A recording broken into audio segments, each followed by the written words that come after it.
It's a great movie. After Morpheus rescues Neo from his illusion, he says, "Welcome to the real world." And Neo asks, "Why do my eyes hurt?" And he replies, "Because you've never used them before." Seeing and saying the truth is our focus today. Let's take a look. There are some things in our world we'd rather not see, sights and realities we'd prefer to avoid, images we'd rather not have on our retinas. Most of us, truth be told, prefer to go through life with blinders on.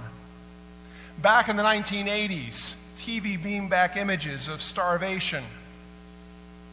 9 million people die yearly of hunger. 21,000 per day. 1 every 4 seconds. But we don't want to see that. AIDS continues destroying lives. Globally, 3,000 die a day. 1.1 million per year, and 21 million since 1981. But we don't want to see that. American soldiers remain engaged in combat operations that began in Afghanistan in 2001, and Iraq from 2003 to 2011, then back again since 2014. U.S. drones have brought death to Pakistan, Yemen, Somalia, Afghanistan, and Libya. But we don't want to see that. Global warming from the NASA map shows surface air temperature increases from 1960 projected to 2060.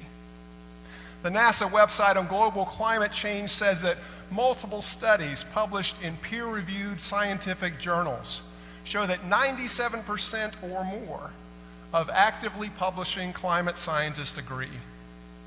Climate warming trends over the past century are extremely likely due to human activities. But we don't want to see that. And let's not forget the homeless. According to the most recent figures from the Department of Housing and Urban Development, 554,000 people are homeless in the U.S., an increase for the first time since 2010. But we don't want to see that. And if suburbia isn't doing a good enough job insulating us from harsh realities, why not move into the Wetherington in Westchester, Southwest Ohio's only gated community? Urban environment too diverse for us, suburban world not secure enough for us. Then we'll fit right in with this private community of luxury condos, custom-built houses, a golf course, and country club. We prefer our blinders on, if you please. There are some things in this world we'd rather not see. Given our world's willful blindness, maybe we can understand John's story better. Our reality isn't that far removed from this story. The author of John wants us to see this story as more than just the healing of a blind man. What appears to be simply a blind man restored to sight is in reality a profound commentary on the world, involving aspects of sin, sight, and blindness. In order for us to see this, John parallels and contrasts the blind man and Pharisees. The story begins with a man blind from birth, while the Pharisees are those sighted from birth. The disciples, with their murky vision, ask Jesus about the man born blind? Who sinned, him or his parents? The disciples, with their conventional wisdom, look upon the blind man's condition as a result of sin. Somebody had to be at fault. And if they couldn't pin his blindness to his own sins, then it must be his parents, since he was born blind. Jesus turns conventional wisdom on its head and says, neither this man nor his parents sinned, but in order that God's works might be revealed in him. Now, many English translations add, he was born blind so that God's works might be revealed in him. The he was born blind isn't in the Greek, but is supplied to make better sense in English. It's not that God blinded this man at birth, so that later Jesus could be glorified when he healed him. There is no neat and tidy explanation for evil in the Bible. And Jesus is telling the disciples that in trying to explain the man's blindness as punishment for sin, that they are in the dark. In contrast to their attempt at explaining the shadow side of life, Jesus tells them, I am the light of the world. The Message Bible paraphrase puts it nicely. In response to the question of who sinned, Jesus says, you're asking the wrong question. You're looking for someone to blame. There is no such cause-effect here. Look instead for what God can do. The only answer to the problem of evil, Jesus says, is that it gives us an opportunity to do good so that God might be glorified. Given the disciples' darkened vision about this man's condition, it's no surprise to hear the Pharisees tell him, you were born entirely in sins. The religious leaders simply repeat the conventional wisdom of the time, pinning blame on the parents. At the end of this story, we hear Jesus say to the Pharisees, I came into this world for judgment, so that those who do not see may see, and those who do see may become blind. Judgment is reserved for those who think they see. Mercy for those who know they are blind. In response to Jesus' words, the Pharisees ask, surely we're not blind, are we? And Jesus says, if you were blind, you wouldn't have sin. But now that you say we see, your sin remains.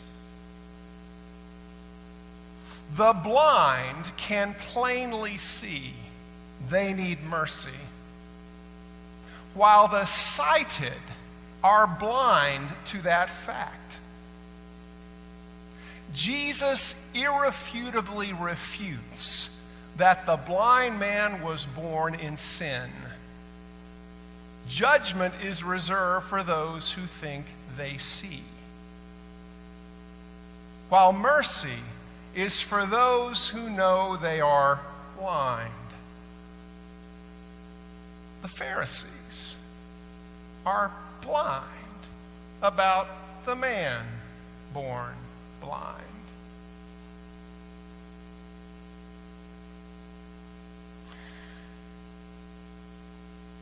We shouldn't be surprised that if the Pharisees' view of the blind man is incorrect, they'll also misunderstand Jesus. Given their lack of vision about the man born blind, what do you think their odds are of seeing Jesus clearly? Ice Cube's chance in hell. Jesus makes a mud pack out of dirt and saliva and heals the man on the Sabbath. In response, the Pharisees say, "This man is not from God, for he does not observe the Sabbath." They're more concerned with the letter of the law than the spirit of the law. Their blindness prevents them from celebrating the man's healing. All they could see was a violation of protocol. Later on, the healed blind man says, if this man were not from God, he could do nothing. While the blind man sees that Jesus is from God because of the healing, the Pharisees see Jesus as not from God because he violated the Sabbath. The question for both is whether Jesus is from God or not. And they don't see eye to eye. Later, the Pharisees say, "We know this man is a sinner." The healed blind man responds, "We know that God doesn't listen to sinners, but he does listen to one who obeys his will." The question for both is what they know. The Pharisees know Jesus as a sinner, while the healed blind man knows Jesus as one to whom God listens because he obeys God's will. The Pharisees see the blind man as a sinner because of being born blind, and see Jesus as a sinner because he healed on the Sabbath. It's no surprise that those who cannot see the blind man correctly cannot see who Jesus is either. The Pharisees are blind about who Jesus is too.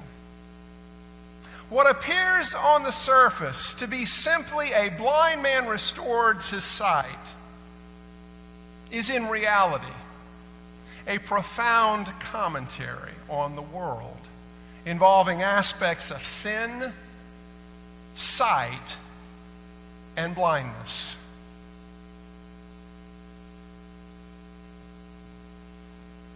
What's wrong with the Pharisees?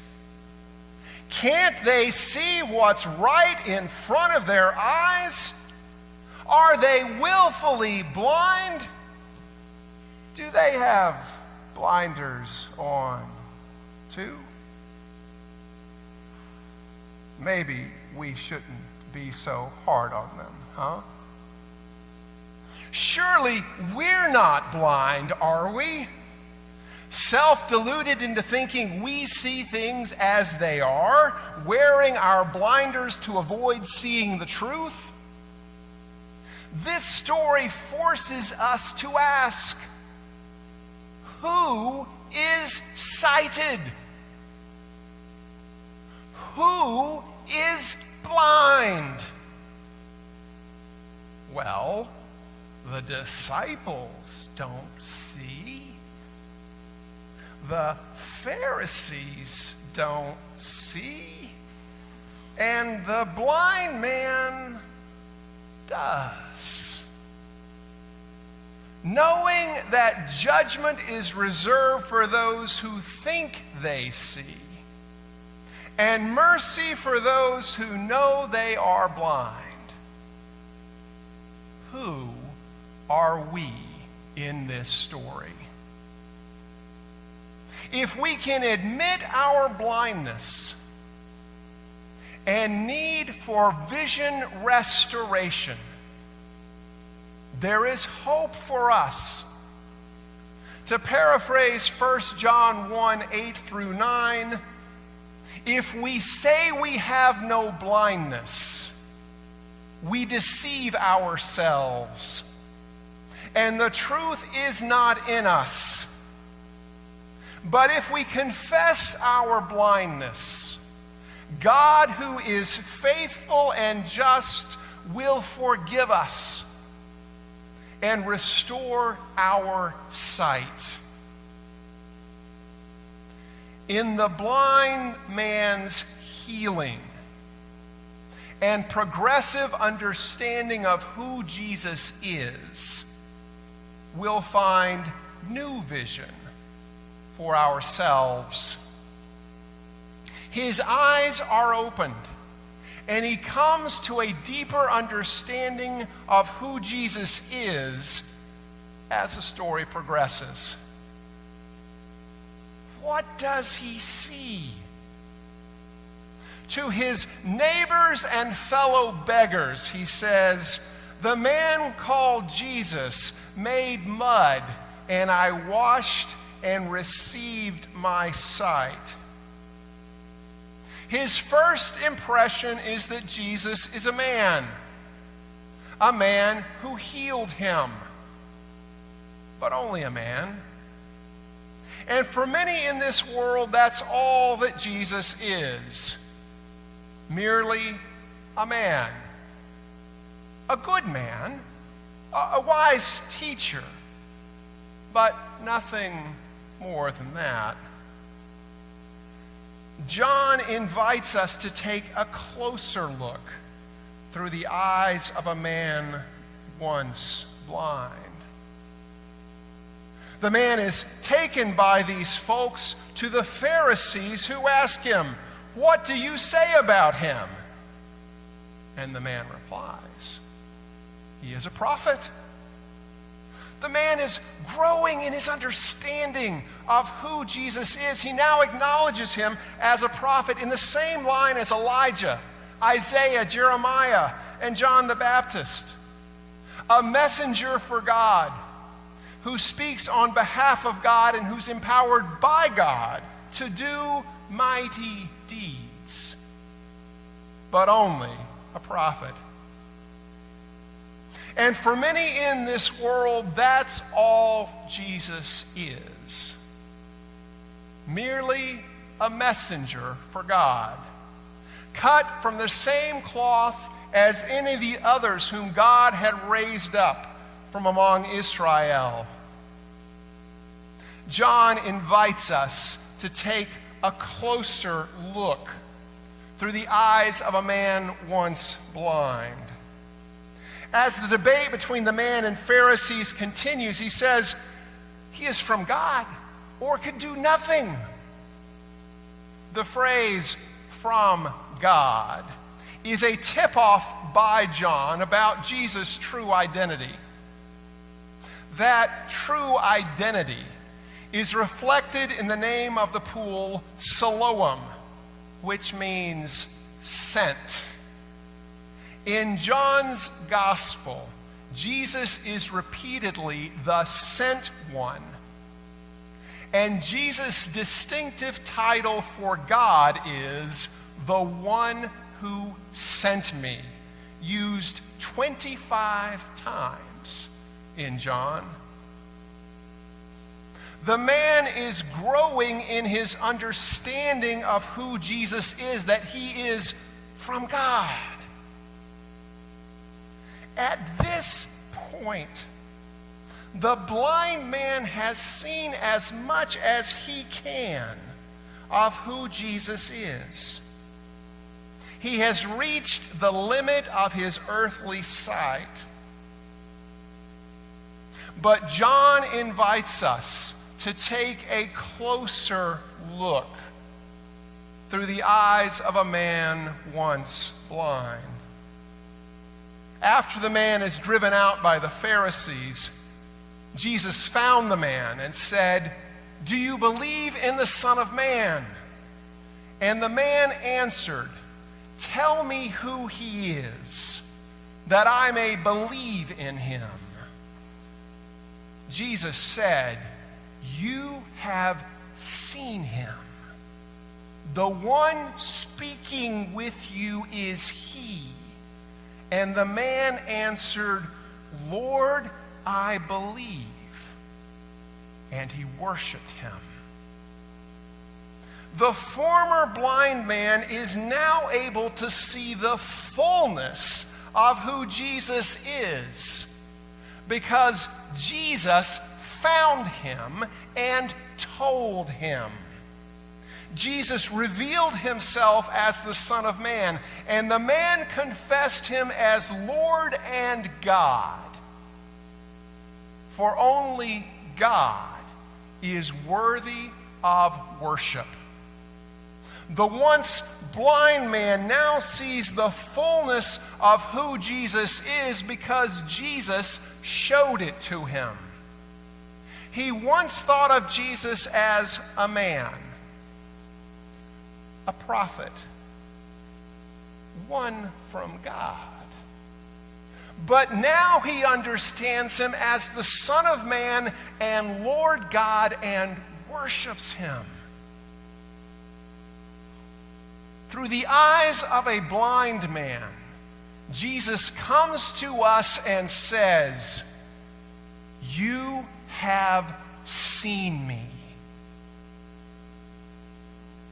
I am he." We've come to see the fullness of who Jesus is because Jesus has revealed it to us. Jesus finds us and shows us who he really is. The light of the world has now enlightened us fully about his true identity.